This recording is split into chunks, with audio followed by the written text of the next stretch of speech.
Campbell wins it clear to the far side of the zone. Concussions have become sport's biggest headache, and it will take more than extra-strength Tylenol for it to go away.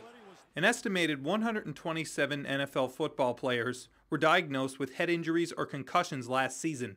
That's almost 8 players per week. In hockey, 24 NHL players, including Sidney Crosby, are currently sidelined indefinitely with concussions.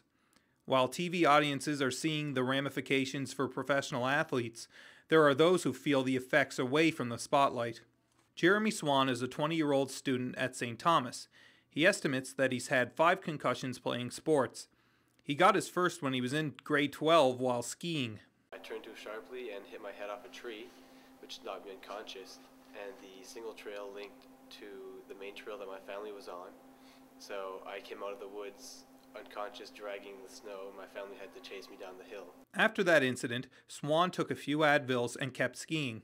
He has since suffered more concussions playing hockey, football, and rugby.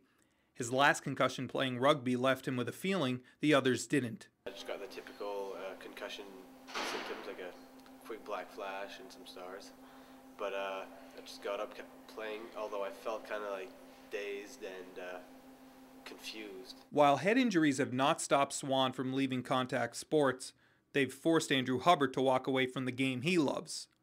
The 22-year-old Fredericton native played football at St. FX before transferring to UNB. He decided he would quit football if he got concussed again during the 2010 season. And that's when he got his 5th concussion. The next thing I know, the trainer's waving fingers in my face and asking me what day it is. I really didn't know what was going on. I was confused. Initially, I thought it was March. As hard as it was for Hubbard, he decided he had to leave the game to focus on his kinesiology studies. I miss it, but right now I want to pursue some academic goals. I just think that it's better off for me to stay out of contact football for my head's sake. The reason concussions have become the hot-button issue in sports is because they've proven to be deadly. Repeated concussions can lead to a progressive brain disease called chronic traumatic encephalopathy, or CTE for short. Its symptoms include dementia, depression, and Parkinson's disease. Autopsies of numerous deceased athletes' brains have found CTE. NFL Hall of Famer Mike Webster, number 52, suffered from depression, amnesia, and dementia after retiring. He died at the age of 50 in 2002. Pro wrestler Chris Benoit was 40 years old when he killed his wife and son before committing suicide. According to one health expert, Benoit's brain resembled that of an 85-year-old Alzheimer's patient. Former hockey tough guy Bob Probert died of a heart attack at 45, but his brain also had CTE. And at only 26 years of age, former wide receiver Chris Henry was diagnosed with CTE after his death in a car accident.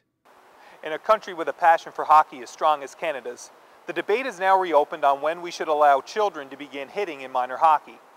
A recent University of Calgary study has shown that concussion rates in Alberta, where checking begins at 11, is more than triple that of Quebec, where checking begins at 13. Now, numerous information and interview requests with Hockey New Brunswick went unreturned, but Hockey Canada President Bob Nicholson has stated that he wants to implement a zero-tolerance hit-to-the-head rule at the annual meetings in May. For Stu Journalism, I'm Sean O'Neill.